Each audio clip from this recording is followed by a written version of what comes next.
Welcome, everybody, to the Jim Masters Show Live, and we have a very special episode here of our Entertainment Lifestyle Celebrity Talk Show series. We're celebrating the incomparable, the legendary Jerry Herman.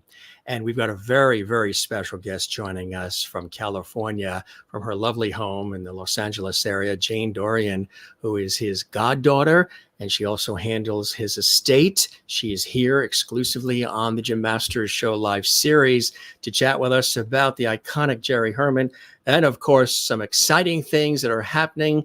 Hello Dolly playing in London, and lots more. There's an auction of some of Jerry's prized possessions and a lot of amazing things that are happening. Of course, he's an extraordinary and legendary Broadway icon, composer, lyricist, songwriter extraordinaire, Tony Award winner, and has been responsible for so much fabulous, legendary music that we still love today, and some of the incredible productions on Broadway that are still celebrated. An iconic figure in American theater and entertainment. And there's just some of the iconic shows that he had an opportunity to pen the music for. Of course, Mame with Angela Lansbury and Dear World, Hello Dolly, Milk and Honey are just a few of some of the amazing plays that are still beloved today. Now, of course, we lost Jerry in 2019, but he left us an exceptional legacy of extraordinary music. He was also honored, of course, at the Kennedy Center, and he's received so many accolades, honors, and the love of millions of people around the world for his talent, his personality, his charisma, his kindness, his empathy, his love of people, his love of music, his love of entertainment, a real showman in every single way. And of course, iconic productions like, yes, penning the music for the celebrated Hello Dolly, and of course, starring Carol Channing, the one and only Carol Channing, and of course, Mame with Angela Lansbury, all on Broadway. The iconic La Cage aux Folles, another spectacular one. Milk and Honey, and of course, Mack and Mabel.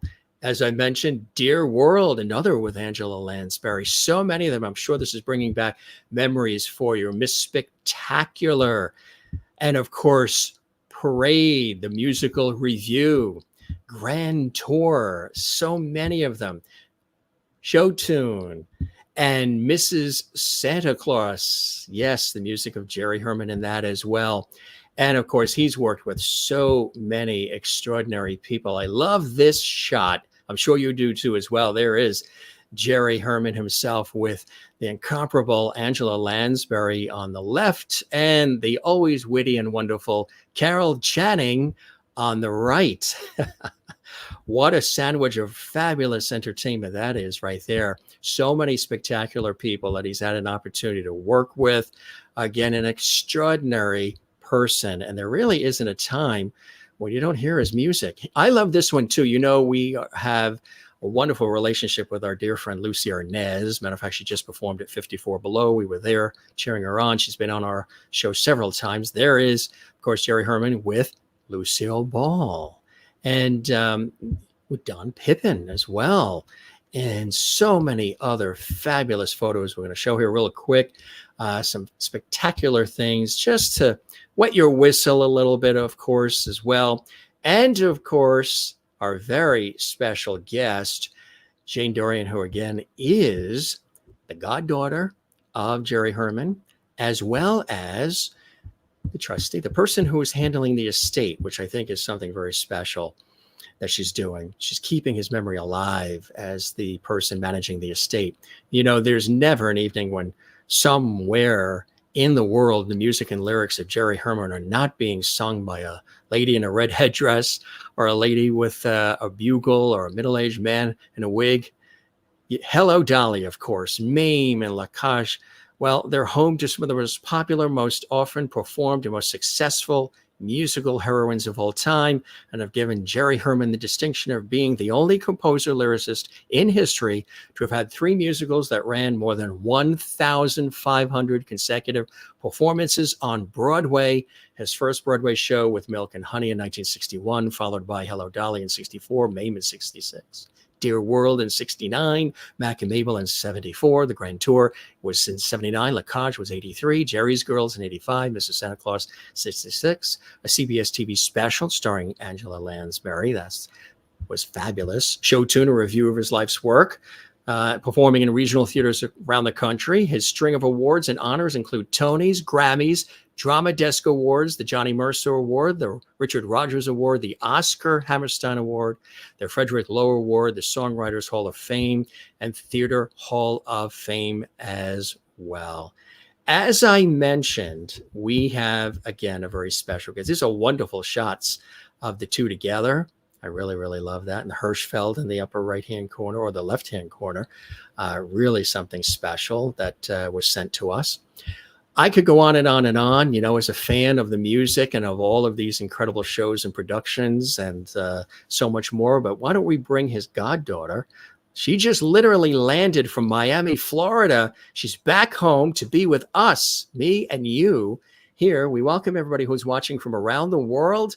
It's an honor and a pleasure to have you here, and an honor and a pleasure to have our very special guest, Jane Dorian, joining us from LA. Jane, welcome to the program, my friend. Jim, thank you so much. And thank you for having me. And to all of your viewers, hello. I'm so happy to be speaking with you this evening. And one of the first questions people ask me is, how does a Jewish girl have a godfather who's also Jewish? And so the answer is, we created our own family.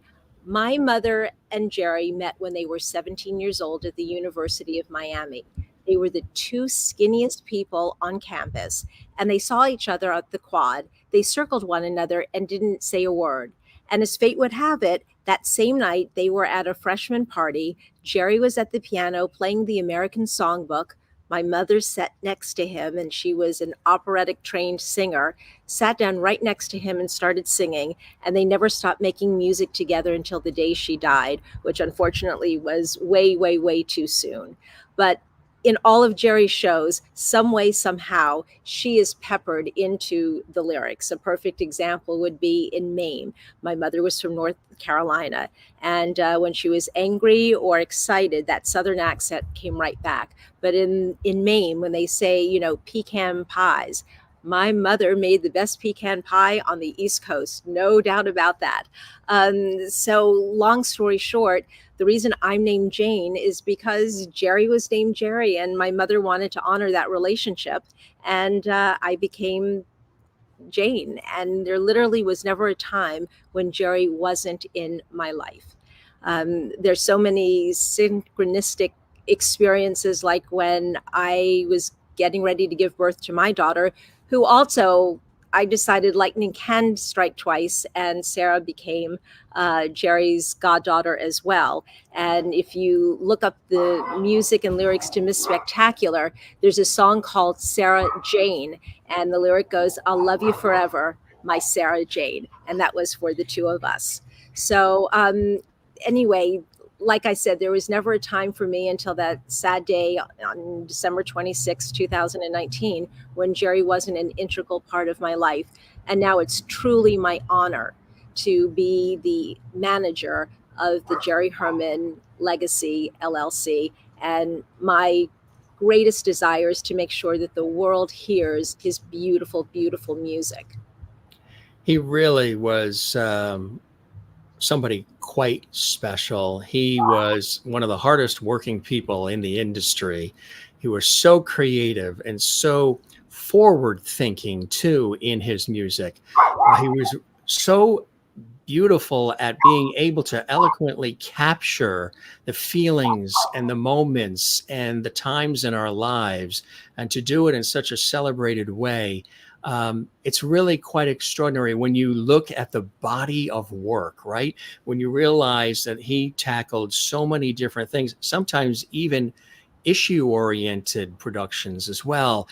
And all of that he was able to blend and tie together in such a beautiful way. neatly with a bow for all of us to enjoy. What do you think inspired him early on, his upbringing, his family Such initially? a great question, and it segues into something that I really wanted to share with your audience. So, Jerry, you need two things to be super successful. You need the raw talent, and you need the opportunity to hone your skill. And Jerry was blessed with both. There's the story that has been passed on, I'm pretty sure it's true, that Jerry was 3 years old and he was playing the Battle Hymn of the Republic with two hands. And his mother was getting dressed upstairs and she screamed downstairs, "Jerry, who's here?" And he said, "Mom, no one." She said, "Cut it out. Who's here?" She comes down and listens and sees her 3-year-old child playing the Battle Hymn of the Republic because he had just heard it on the radio. The other thing, too, is that Jerry was rejected from Juilliard 3 times. They said, "You have a special talent, and if we train you, we'll ruin your talent." What most people don't know is he never was able to read a note of music. It was all by ear. And when he played like a 20-piece orchestra. To hear a recording of him play is really something quite special. But going back to his early upbringing, his parents had a summer camp for kids in Stissing Lake. And he, at a very early age, became the musical director for the Broadway show that they did at camp. So he had the opportunity to see what worked, to work with voices, to transpose, to how to get a laugh. And the other thing he learned about were things like lighting. And most leading ladies would tell you if they were on your program is they always appreciated Jerry checking the lighting, because sometimes if there was a pink light, but it really should have been an amber light, Jerry had that eye and he knew how to change things. And that was because he had the opportunity to, I guess we would call it today, workshop. But he had that incredible opportunity. And then at the University of Miami, he had the opportunity to write all the songs for his fraternity, for the theater department. And literally, month after month, he got the opportunity to hone that skill. So you combine the talent with the opportunity to really work on what it was to write a song or a show. I once asked him, I said, "How did you know when to put a song in a show?" That amazed me, maybe more than the actual talent. He said, "Jane," he said, "when an emotion is so big that words fail and you have to sing about it, that's when you know you have to put a song in a show." And boy, was he the master of that. Absolutely, on so many levels. Thank you for sharing that. Gives us a little of behind the scenes of the upbringing and the inspiration and some of the things that pointed him in the direction of doing what he did so well. When we take a look at some of these iconic productions, I was always wondering how Jerry, with his Hello Dolly, how did he choose Dame Staunton to play Dolly before he passed? So this production was approved before COVID, and it stopped during COVID. And then obviously with the wild success of The Crown, Yeah. this was literally the first opportunity that they could get it back on stage. And the wonderful thing about Dolly is, let me just backtrack for one quick second. You mentioned that Jerry shows, it's an X-ray into your soul, and the ubiquitous truth of his lyrics and his music, and it truly stands the test of time. And Dolly is, if you are to synthesize it down to its most common denominator, it's about second chances. And Yes. second chances, Carol Channing is going to interpret it one way, and Imelda Staunton interpreted it totally different. But it works because it's about a woman who wants to rejoin the human race. And I loved Imelda Staunton's spin on the production, very different from an American standpoint, very British. And she, as a fine, fine actress, she really dove into that character. And it was wonderful to see. And it gave a kind of a different timbre to some of the music when she sang. They also I don't know if your audience is aware, but there were 3 opening numbers depending upon the star who was performing in Hello Dolly. So Carol Channing had one, Ethel Merman had another, and Barbra Streisand had another. So the director, Dominic Cook, decided to combine all 3. And it was a very, very interesting approach. It kind of updated it a little bit, and an opportunity for everyone to hear all 3 of the songs. That is so amazing. And the original, of course, which everybody still talks about to this day, this was on at a time when there really was some major events that were happening in our society. It was the first happy musical to be seen and appreciated and enjoyed and celebrated after the Kennedy family attended and they attended it after the assassination. And that, I'm sure, was not an easy thing to do, but I'm sure they were so happy to be able to come and have some joy presented to them. That was something special. Very special. And you make a very important point. Our nation needed to get them past their grief. And Hello Dolly was the first really happy musical after the Kennedy assassination. And I feel like Hello Dolly literally lifted the nation out of just such a dark time. And the other great thing too, is a lot of people don't realize that the Louis Armstrong rendition of Hello Dolly knocked the Beatles off the charts. But Louis Armstrong's recording was so unexpected. That was the time when artists would record a 45. I don't know if your audience members remembers 45s, but they were like small records. And on one side would be a very well-known song, and on the other side would be just kind of like a throwaway. So the conductor said to Louis Armstrong, "Here, try this song, Hello Dolly." And literally one take, he does it. And it becomes a wild sensation. So by the time Hello Dolly actually opened, the song was already a huge hit. I think that's Jerry chiming in to say, yes, you got that right. No, I've got something funky on my computer. I was going to say, since we started, folks, we've been hearing some dings. So we do feel the spirit of Jerry might be with us, which is absolutely beautiful thing. Hello Dolly, of course, before you're mentioning Ethel Merman, before Carol Channing, the role of Dolly in Hello Dolly was originally offered to Ethel Merman, Nanette Fabray, and Mary Martin, right? Correct. And unfortunately, Ethel Merman just didn't want to do it. I think she was exhausted and she said no. Not sure what happened with Nanette Fabray. And then Mary Martin took another role in another show. And then there was Carol, and talk about fate. Oh boy, can you imagine any other Dolly Levi other than Carol Channing? I don't think I can. She really was somebody quite special. And I love this shot of the two of them, huh? Oh, yes. He was so young. And, interestingly, it's the 60th anniversary of Hello Dolly and the 40th anniversary of La Cage. So I like to say 2024 is 100 years of Jerry Herman. I like that. You mentioned La Cage. What an epic production, and the music in that, of course, stellar. What do you think it is about that particular piece of art, La Cage aux Folles? What is it about that still resonates with everybody today? It's as fresh now than it was when it first came out. I think that's a great question, actually. Again, if you sort of pare down what La Cage is really about, it's about family. And if your audience will go back to 1983, it was right before the scourge of AIDS, and gay rights just were not where they should have been.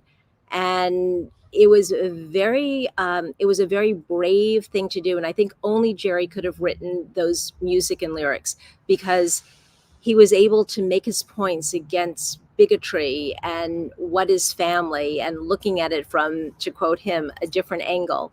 And in doing so, I think everybody understood that a family is a family and love is love, and how we dress it up or how we, what the exterior is, it doesn't matter. In our souls, in our cores, we love our family. And then AIDS was full blown. And then La Cage, at least from my perspective, took on a very different perspective. Within the first 6 months, all but one or two of the Cagels had passed away from AIDS. And Jerry also became HIV positive. And one of the things that I think is not always discussed was how brave and courageous Jerry was. When he found out that he had HIV, he went on the cover of Pause magazine and he let the world know that he had AIDS and that he was okay and he was going to be okay. And I'll never forget the day when NIH called him and said, we have this new drug called protease inhibitor. And oh boy, talk about a game changer. And his T cell counts went like this. And that was it. I mean, what's medicine and science has been able to do to manage that disease is nothing short of miraculous. So anyway, just getting back to La Cage, there's so many touch points. Look over there, Song on the Sand, whether you're gay or heterosexual or anything, any combination of anything, if you love somebody, that Song on the Sand, it speaks to all of us. And also, one other fun fact. The first time Jerry saw La Cage, the movie, he knew he was the only person that could write that musical show. He wanted to do it so badly, and he had to wait a pretty long time to actually get the property. I think it was offered to somebody else. It fell through, and then boom, it fell into his lap, and he wrote it so fast.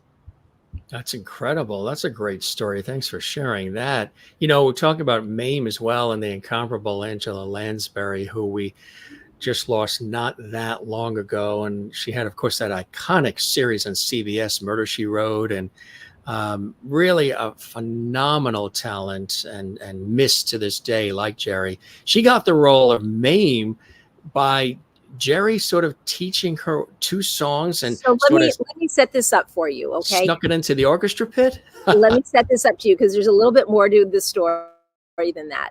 So Angela Lansbury had just come off of The Manchurian Candidate, where she plays the mother, and she was so convincing that everyone thought she was incredibly old and sinister. But as we all know, Angela was so glamorous. And Jerry really wanted Angela to play Mame. He knew she was his Mame. So he did teach her two songs, and I think they wanted somebody else. And Jerry just kept his mouth shut because I said he understands pacing and timing and theatrics and everything else. And he snuck into the pit and played If You Walked Into My Life for her while she sang. And that was it. That was it. They knew in a moment that that was their Mame. That's incredible. And what an iconic role, to take on too, and beloved role in so many levels. I mean, people just still really talk about that. And they, what's wonderful too is I would imagine with all these iconic people that he had an opportunity to work with, some of the faces that we're seeing that are well known, but also the other producers, like you say, the lighting crew, the directors, all elements of the crew. There was a wonderful respect for Jerry and Jerry's contributions. And I think that's a beautiful thing. And that's something very important to make sure everything pulls off the way you want it to have that respect. And everybody has a piece of the puzzle to create these fabulous pieces of art, right? Yes, and Jerry was a collaborator, and he always spoke of that because you have to give an awful lot when you're doing a show, and if something doesn't work, you have to be willing to part with what you wrote. Those become trunk songs, and they wind up in another show down the line. But everyone loved working with him because he was a collaborator. He made everybody better, and he did it in such a gentlemanly way. And it's true, everybody loved working with Jerry.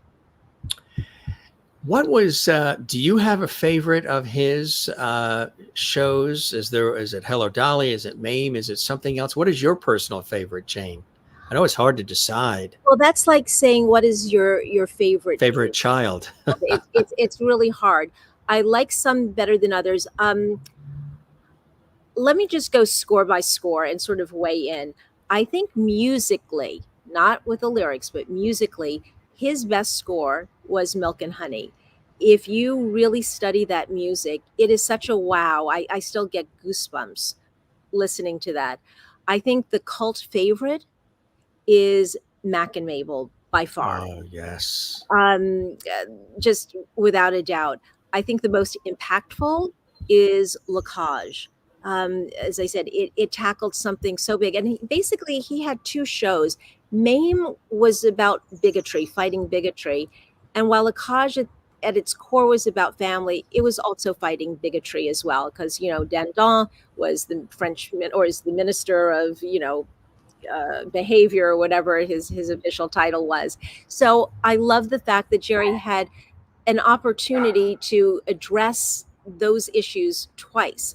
The other thing too that Jerry always did that I thought was so smart is he chose period pieces, so they endure. They're forever pieces. I'm just trying to think. Mrs. Santa Claus is kind of fun and has a special place in my heart because that was at the time my daughter was little and she went to bed listening to Mrs. Santa Claus at night. And also, just not to plug anything, but we're in the process of doing Mrs. Santa Claus as a stage production. Oh, and it is fantastic. And I hope it becomes a perennial, for younger audiences as well, because I think it really does lend itself to that. So the answer is Mame is so much fun. I think Hello Dolly is just, from a technical standpoint, from the book to the music and everything, it's a perfect show. So the short answer is no, you can't have a favorite because each and every show is so remarkable on its own. But you put the whole collection together and it's pretty amazing. So many of them, right? So many iconic ones. Do you think, sometimes the creator, the producer, the artist, the visionary, the dreamer is so busy creating and dreaming and visioning and making things happen, they don't always get a chance they'll get the accolades and the awards and all the adulation and the love and appreciation and the respect, which is very, very important. But sometimes they don't realize their own value. They don't realize how important they are, how loved and beloved they are. Do you feel, having this wonderful love and connection and relation to Jerry, that he got it, that he felt, that he knew how loved and appreciated and honored he was? The answer is unquestionably yes. I mean, the letters, the performers. I mean, you just stand in a theater where a Jerry Herman show is playing, and you feel the love. He was very shy, so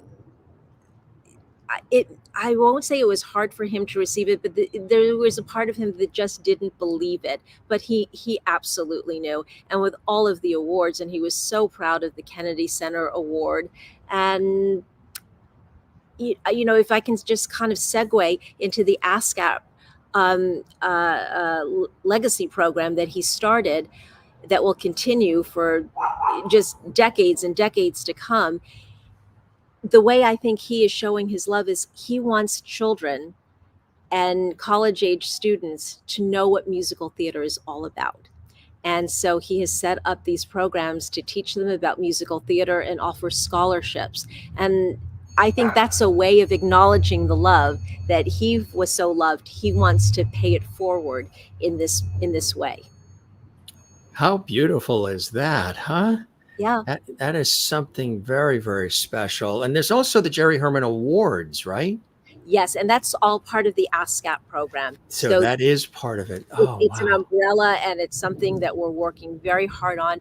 I mean, his relationship with ASCAP, is basically he's been almost since the beginning of his career, and they've worked together. And while he was alive, he did these concerts, these basically concerts. He would bring people like Karen Morrow and Jason Graw. So these kids, either high school kids or college age kids, and the number of kids who've gone on to have real careers participating in these workshops. And when appropriate, he would offer musical theater scholarships. And so his legacy will continue on. And I think that's super important. When somebody finds out that you are connected to Jerry Herman, when they realize you're the goddaughter, do they tell you all these stories? Do they share with you what his music, with his contributions to our society are to them? A lot of people, sometimes they have a way of expressing things that matter to them. And if the person is not present for them to say it to, they'll say it to whoever is closest to them to have them appreciate it. Do you get that a lot too, I would imagine? I absolutely do. And if there was one story that occurred more than others, I cannot begin to tell you the number of younger people who say that their grandmother took them to see their first Jerry Herman musical and how it changed their lives. And I don't know what it is about grandmothers and Jerry Herman musicals, but they loved it so much that they wanted to instill the gift of musical theater into their grandchildren. And that was really a thing. That is so special. Again, when you hear that and the impact, the sort of touching upon generations after and continually, right? Yes. Which is so beautiful. I love this photo that we pulled up of him. This goes back to 1966 with Don Pippin, huh? Yes. So I don't know if people realize how important an arranger and a conductor is to the composer. And it's as though you can have the music, but how it's actually heard by the public is very much the ear and the brainchild of the orchestrator and conductor. And Jerry and Don Pippin were one heartbeat, and we're so lucky that we have Larry Blank now, who is Don Pippin's protege. So that sound, that intent will continue. And I keep on telling Larry he's got to start mentoring someone else so that we always have, the next several generations can hear the music the way Jerry wanted to hear the music. That said, with La Cage, the number one song was I Am What I Am. Gloria Gaynor did a disco version. And I remember that. It was really good. Yeah. It was phenomenal. And it broke the charts. So you never know how people are going to use or not use. There's a musical that he wrote called Dear World that I think it never got its due in large measure because the book never quite worked. For those who don't know, Dear World is loosely based on The Mad Woman of Chaillot, which is a French, the underwriting rights are a French play. And I always say that every middle-aged star wants to do it because they get dressed up in fabulous makeup and huge, feathers everywhere. And it's a very fun role to do. But it was so ahead of its time. It deals with environmental issues. And so I look forward to actually redoing that, but in a different medium. I think it's time to do more of like an animated feature where young people can really appreciate these environmental issues that we're dealing with today didn't just start in this very moment, but it's something that people have been concerned with for a very, very long time, even though it looked a little different way back when. Wonderful friendship with the incomparable Bernadette Peters, huh? Oh, yes. And she is the quintessential Mabel Normand. I think it's the just like Carol Channing was always the standard for Dolly, Bernadette Peters was the standard for Mack and Mabel. And I'm hoping that at some point we're going to be able to do Mack and Mabel again and tweak the book so that it works, so that everyone can really enjoy it and can finally be the hit that it wants to be. I love that. We look forward to that. Jerry's Girls too, another. Yes. And by the way, I don't know if anyone in your audience was at his memorial in New York. Jim, were you there by any chance? I wasn't. I was out of town on a PBS television project, but I know that the amount of people that came to celebrate him was extraordinary. Michael Feinstein, Tyne Daly, the incomparable Betty Buckley, Kristen Chenoweth, Marilyn May, of course. Bernadette was there. Leroy Rimes was there. Harvey was there. Harvey Firestein. Leslie Uggams. And well, that's my point, because you put up countless more. Okay, so Michael Feinstein and I produced that memorial per Jerry's wishes, and Leslie Uggams brought down the house. She sang "I Am What I Am," and I will never forget that performance as long as I live. Neither will the audience. I didn't think that we were going to be able to get people to sit down, because it was so strong. It was so passionate. And I see that photograph of Leslie, and all I can think about is how she sang "I Am What I Am." Yeah. Somebody else who I mentioned, Lucille Ball. How did that connection happen? Was that through the Mame? That was through Mame. Yeah. That was through Mame, and I think she probably initiated the role, if you think she wanted to do it. And Jerry was obviously thrilled, and she was a very glamorous Mame. I mean, everyone says, well, why don't you bring back Mame? Mame's a tough role to cast, because Mame has to be glamorous, and it's Beekman Place, 1929. This is old New York, and those clothes are phenomenal. And she's not an old lady. I mean, she's basically 40 for most of the show until the last couple of scenes. So finding a Mame that can sing and be glamorous and can be tall and wear those, elegant clothes, it's not so easy to find our Mame. That's so very, very true. Yeah, because there's a specific look and feel to it. I mentioned, as we're celebrating your godfather and the incomparable Jerry Herman, there are some things that are happening. And I just want to take my hat off to you, how you are keeping his memory, his music, his contributions, his legacy alive for those who know and love him, and for those in later generations who will learn about him, whether they are studying music themselves, want to become a performer, an entertainer, an arranger, a composer, lyricist, whatever it may be, want to get on Broadway, off Broadway, or any of the arts. What you're doing, which I know is very intensive, time consuming, but comes from your heart and soul, is something.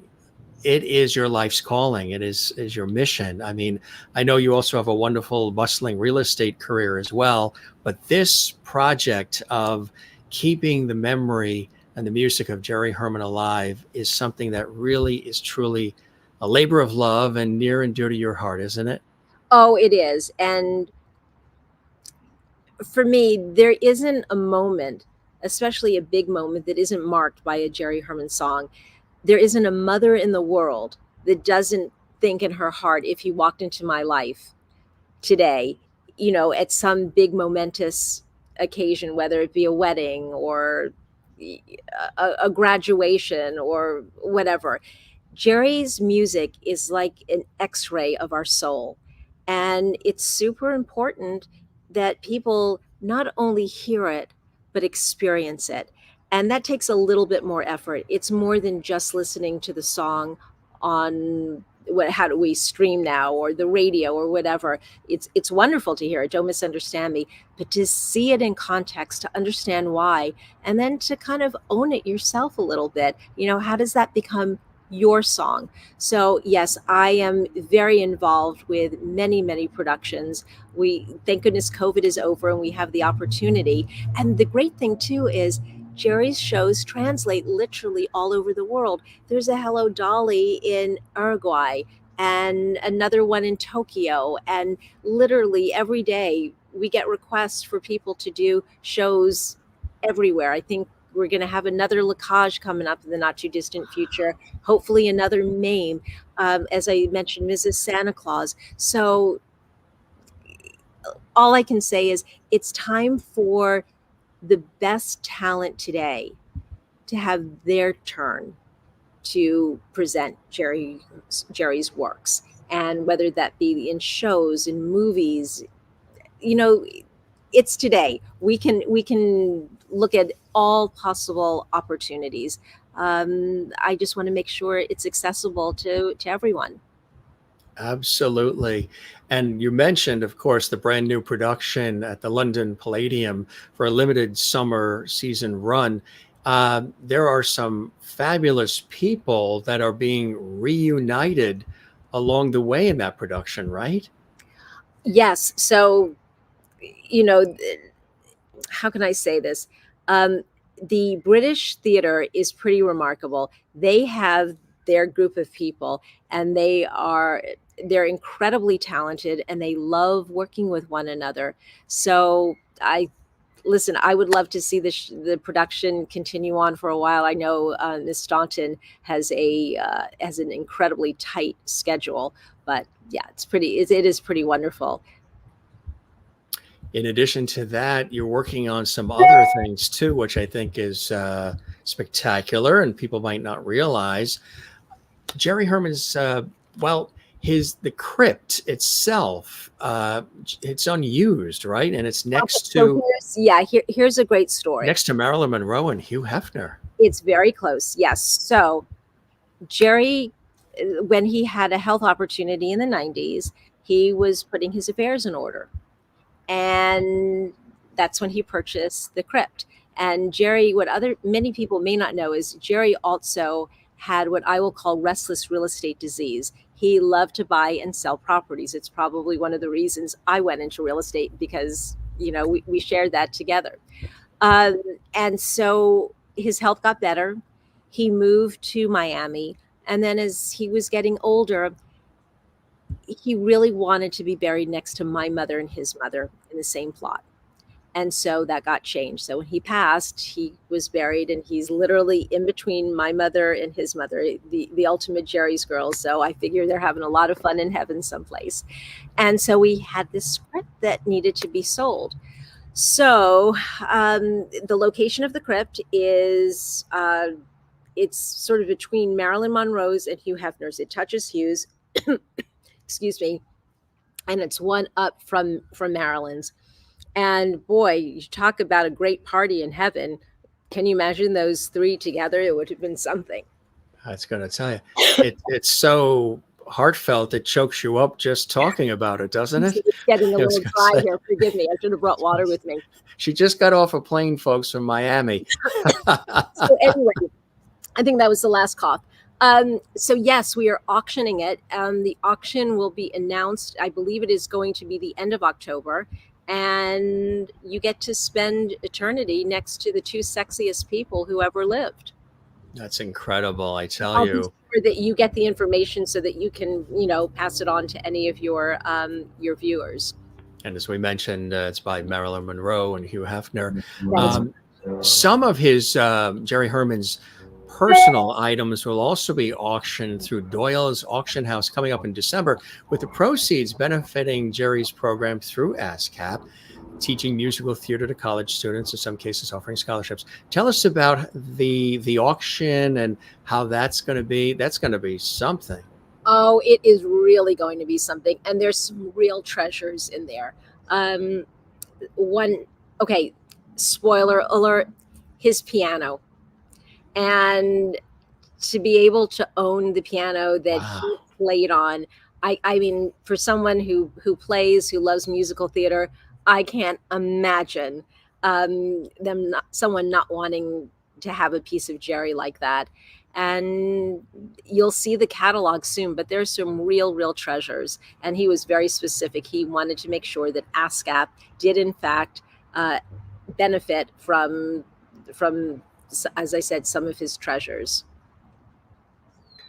That is going to be something that's going to be the talk of the town. I think you're probably going to have, lines wrapped around the building for that. Well, Um, and also conversely too, I spent quite a bit of time, working on his, his photographs, his correspondence, let's just call it memorabilia. That's going to the Library of Congress, so that people, if they want to research Jerry, all of those materials will be available. And we're also going to be working with Lincoln Center Library as well, because it's so important for people to understand how he became the talent that he was. Oh, look at all those wonderful photographs. So people will be able to always see, literally, from photographs of him when he was a baby to his, his last couple of years. So it'll be quite a retrospective as well. Absolutely. And the time that you spent with him, obviously precious. Take us through the beautiful snapshot of your life with these photos we see on the bottom of the screen. And of course, there's Jerry in the upper left, and that's a Hirschfeld right there next to him. Yes, indeed. Wow. He had several Hirschfelds Yeah. that were done, and those are pretty fun. I haven't seen that Hirschfeld in a while, so that's a real treasure. Yeah, sure Uh, is. And then if you go down below, bottom left for your viewers, that was me as a baby. I was probably under a year, and he was always playing the piano for me. And Wow. literally, our home was filled with music and love. And if there's one thing that anyone is close to Jerry, they would tell you he had the best sense of humor. There Yeah. was always so much laughter. Okay, fun fact, my last trip with my daughter to Florida to visit him, we were thinking, well, what can we do, because he wasn't particularly ambulatory. So we brought the game Crimes Against Humanity. He won. It was hilarious. I mean, he came up with a couple of zingers there. So that sense of humor never ever stopped. Then that was my first trip to California. Jerry moved to Los Angeles.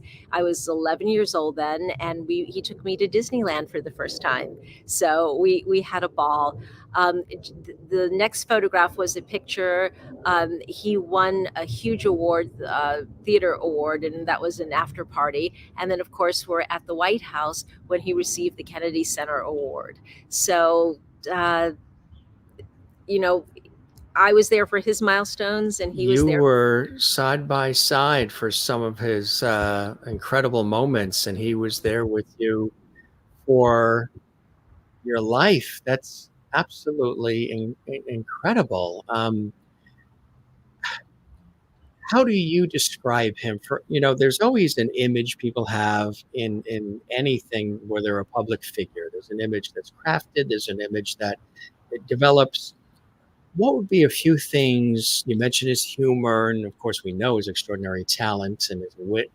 What would be a couple of little things that you would share with us about the man himself when he wasn't, at the theater, or he wasn't even at the piano doing what he did so well that came so naturally? What would you say he was like? Well, his warmth was incredible, and he was so dependable. I'll give you a perfect example. I must have been in the third grade or something, and I was struggling with my limericks, and I called him and I said, I need help. And so we had a meeting with David Merrick in his living room. He was living in his townhouse on West 10th Street. And do you remember those old phones where they were push button phones, but they had cords that extended for at least a mile? Very long chords. Exactly. So he left his meeting, he left David Merrick in his living room, took that phone with the long cord, and went into the bar area that was sort of off of his living room. And he sat down under the bar, and he worked with me for 20 minutes to help me with my homework so that I could have limericks. That was Jerry. He was also very appropriate, in the sense that, one would think that he would have, because he would have like spoiled me and spoiled everyone with a million things. That wasn't Jerry. Jerry was always about one great gift where you really knew he loved you, but it wasn't a series of crazy gifts all of the time. And that's something I really, really appreciated about Jerry. He didn't believe in spoiling people. He believed in honoring, he believed in celebrating people, but he was never really gratuitous. And that's something I've always appreciated about him. He was fun loving. He was very visual. A lot of people may not know. He really thought about becoming a decorator, designer, and he went to Parsons School of Design. And it was a tough choice, and actually it was his mother that suggested he go see Frank Lesser to look at his notebook of songs. And they sat down for a couple of hours. He went through his songs, and he said, Jerry, he goes, you have talent, you should really try this. And that was the decisive moment as to when Jerry went into writing songs. Wow, that's incredible. How about you? Did he inspire you to go in that path as well, here and there? The answer is yes. Jerry was always my rock. Um, I would say he was like my father, really. That was, I mean, we say Godfather, but Jerry. It's the way you talk about him. It absolutely, that's the vibe I feel. You talk about him in such a respectful and loving way. Jerry and I never had a crossword, and it was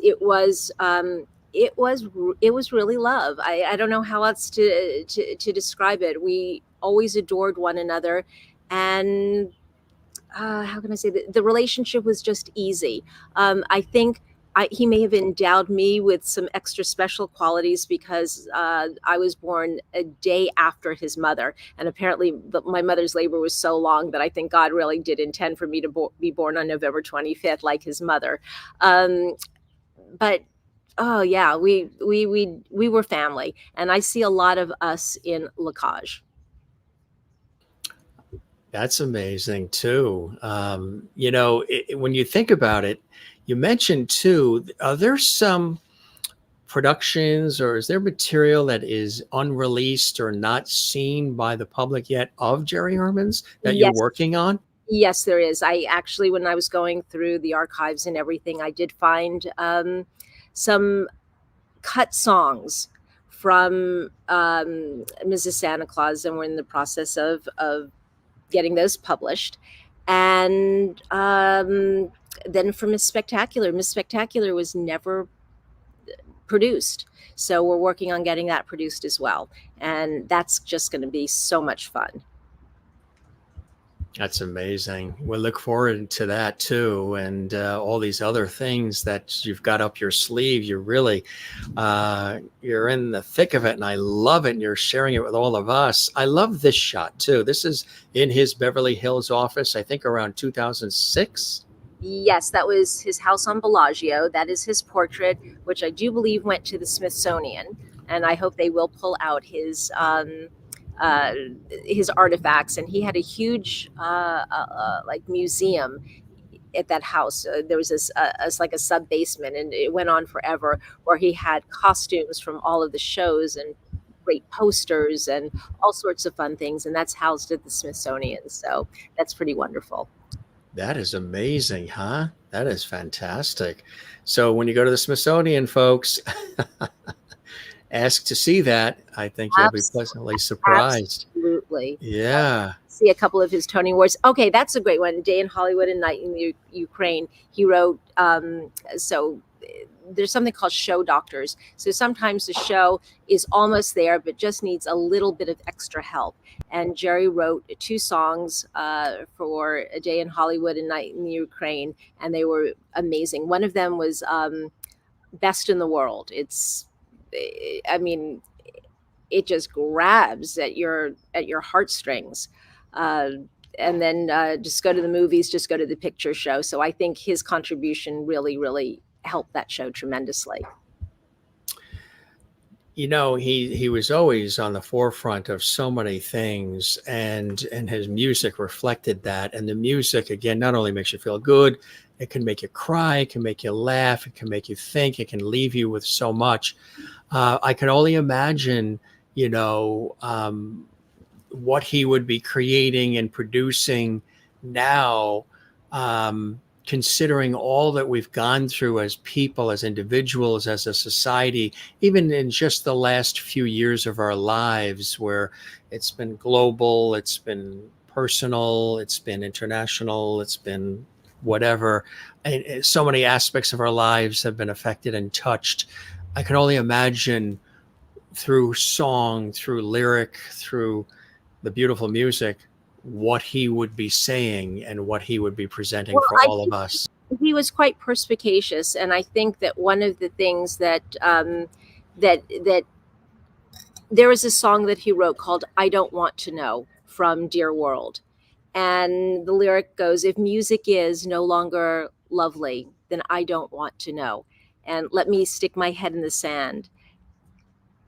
He wanted a beautiful world, and the world is not as friendly and gentle as it once was, and I think that would have upset him terribly, because he loved people and he was so open to everyone, and I don't think he would have quite understood some of what's happened a little bit more recently, the divisiveness between people. I mean, he was as American as apple pie, and he wanted everyone to go see a musical. If you asked him what heaven was, he said a musical would be a Jerry Herman musical playing next to a Cy Coleman, next to a Marvin Hamlish, next to a Cole Porter, where everybody could see a show, whatever made them happy.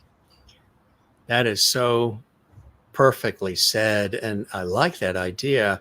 That is exactly how it should have played out. You know, when you think about it, and I've said this before multiple times, music is a wonderful unifier. It is a great healer. It's a universal language.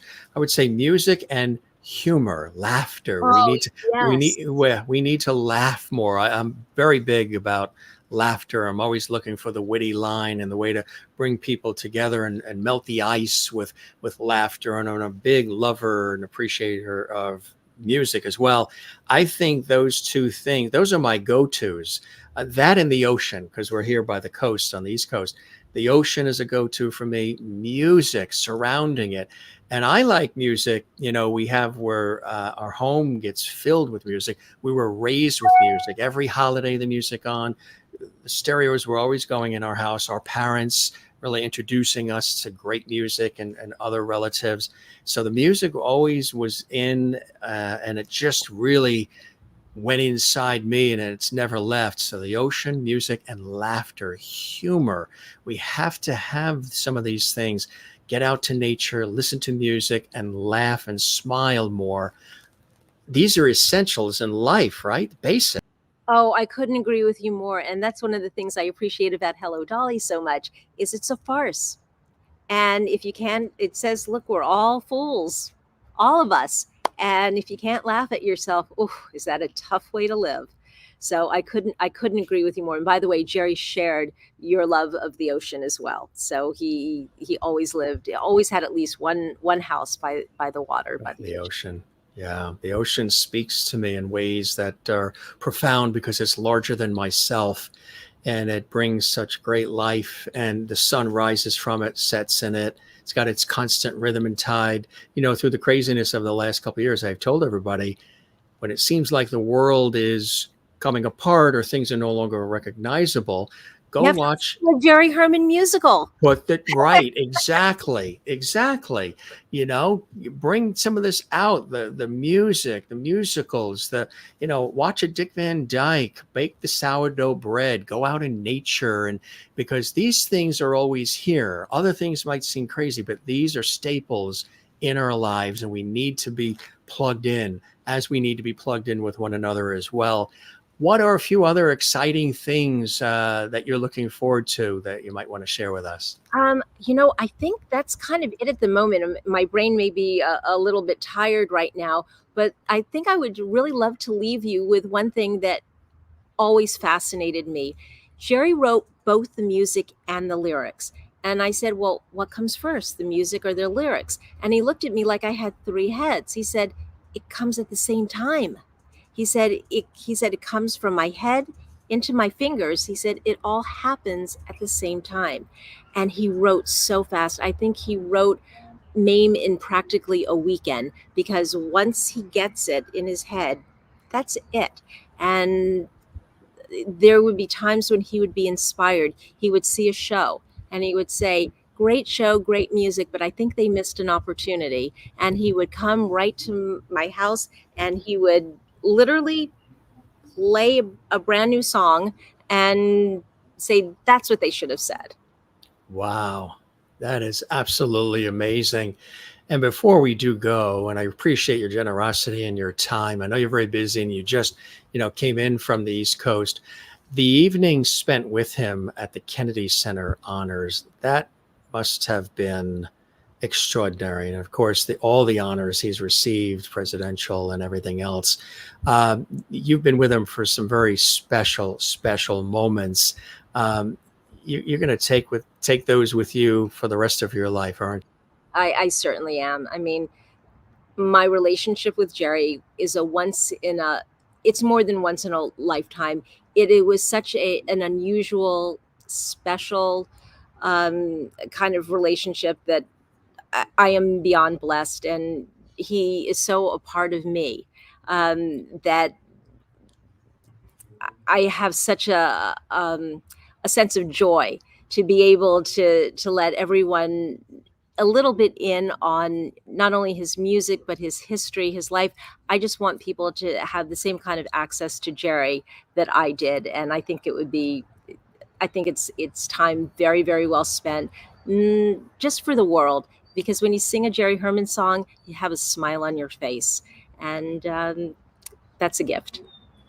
Having you with us on the Jim Masters Show live series is a gift as well. And our viewers have been commenting in the chat section and welcoming you and celebrating Jerry, and we thank them for doing that. Our Jim Masters Show lovities, as we call them. They already said you're a lovity. How cool is that, huh? Thank you so much. And you know what? If you wish to forward those comments, if they have any questions for me, please let me know and I will respond to them. Kathleen in New York City says, thanks for being here. Jane, thanks for sharing your memories of Jerry. This was a great conversation. And Sherry in Kansas, USA, thank you for being here, sharing Jerry's life and career. Love his music, grew up with his musicals as well.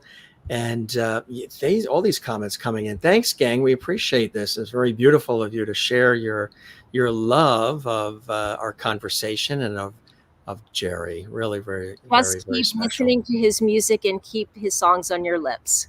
Keep it all alive. And there is his website to learn really about everything that's going on. Check that out as well. We're getting a new website soon. So cool. Stay updated? Updated. All right. Yes. You are a blessing and you're a delight. And thanks again for taking time to share these memories and the exciting news of things to come, celebrating such an iconic figure as Jerry Herman. I truly appreciate it. And, I always say we're going to keep the porch light on for our guests. So the porch light is on.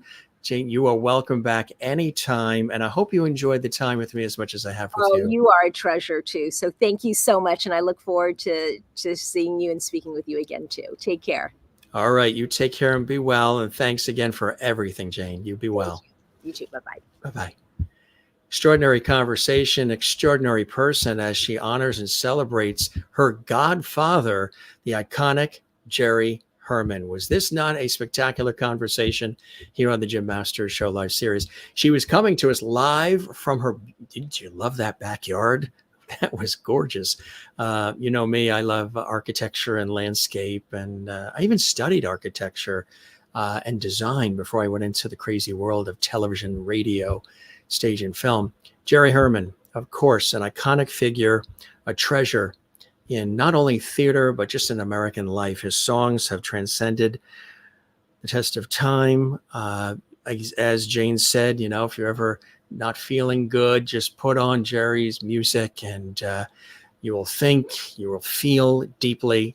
Again, we lost him in 2019, but the contributions that he made to music and to theater and to all of our lives, really unbelievable. He is an American treasure. He's an international treasure.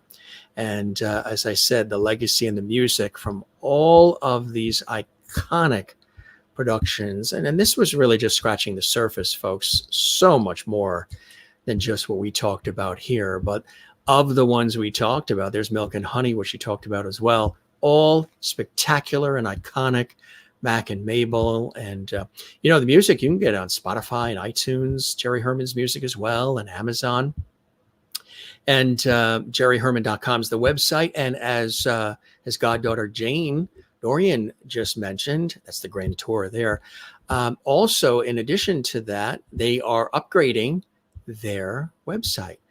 Love the opportunity to have her share those individual scenes and to be able to describe what was happening in these individual scenes of Jane and her godfather, the incomparable Jerry Herman. Love this photo as well of Angela Lansbury, Jerry Herman, and Carol Channing. Some more wonderful shots. Really, this was taken in 2006. And of course, this is Lucy with dark hair. I know you're used to seeing Lucy with the red hair, right? The henna rinse, as they say. She was, of course, in the other version of Mame. Love this shot as well. And just a few of them we've sprinkled in here at the Tony Awards, of course, Tony winning. There's Carol Channing and Jerry Herman. There is Carol again with Jerry. And we talked about Jerry's girls. And wasn't that a great story that she shared about Leslie Uggams and all the folks that went to his memorial? It was really something quite special, his wonderful relationship and working with Bernadette Peters and just so much more. Really very, very special. Again, Hello Dolly is playing in London right now. And that is something quite special and people are loving it. They're actually going wild for it. Look at that shot. I love that too. All those pictures. We dug up, a few things just to tickle your fancy, gang. If you enjoyed this episode of the Jim Masters Show Live series, we encourage you to give this episode a thumbs up like. This is now going to be archived on our YouTube channel. And so that means you can like, comment, and subscribe. Like this on our YouTube channel. More people will see it around the world. We have an international audience. Click like. Leave a comment in the comment section. Interact with us. What's your favorite of the musicals we talked about or anything else in terms of the incredible body of work that Jerry Herman has left for all of us to enjoy? Leave a comment in our comment section underneath this episode. And also share the episode on your social media. You can do that as well. And subscribe to the YouTube channel, Jim Masters TV on YouTube. We love that. For all who have done that, we thank you very much for watching, liking, sharing, commenting, and subscribing as well. If this is your first time watching our Entertainment Lifestyle Celebrity Talk Show series, we thank you and welcome you as well. So, what a conversation as we celebrate the life and times of the iconic Jerry Herman here on the Jim Masters Show, and doing it in style with his goddaughter and the person that is handling his estate, the big auctions coming up in December, and celebrating the life of this iconic figure right here for you on the Jim Masters Show Live series. Again, drop a comment in the comment section. Let us know what you enjoyed about this show and all the ones that you enjoy. We're always putting something special together for you. I've got my fancy sparkly jacket on in honor of Jerry and, of course, theater and Broadway and lights, camera, action, and all the rest. Nice comments coming in. We're able to sprinkle in a few of them while Jane was here, and we thank you for all these great comments. You guys are the best. So we thank our very special guest, Jane Dorian, Jerry Herman's goddaughter, and of course, the person managing his estate and everything else that she talked about, the Jerry Herman legacy and so much more. It was kind of her to stop by our show. She literally just got in from Miami, Florida.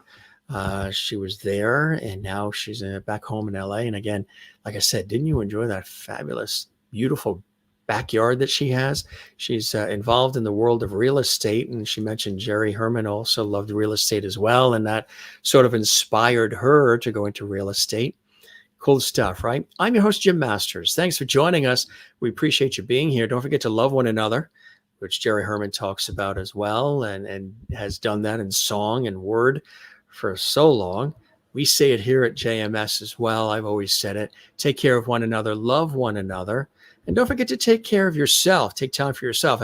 Believe me, I have to remind myself of that as well. Because if you're somebody who's always looking out for everybody else and sort of taking care of everybody else, and you're running around all the time, you don't always get a chance to take care of yourself. So I have to pay heed to the words that I share with you for me to do the very same. That means we're going to have dinner right now at 9:30 at night. It's what we do. And thank you very much for being with us. Take care of yourself, love yourself, and come see us again right here on the Jim Masters Show Live Entertainment Lifestyle Celebrity Talk Show Series. We love having you guys here, and we appreciate you being with us. All right. Don't forget, you can also check out hundreds and hundreds and hundreds of episodes of our series, all archived on our YouTube channel. And you can follow us on social media at Jim Masters TV on Facebook, Instagram, and X, formerly Twitter. All right. We'll see you again. Be well. Thanks for being with us. We love you all. And cheers.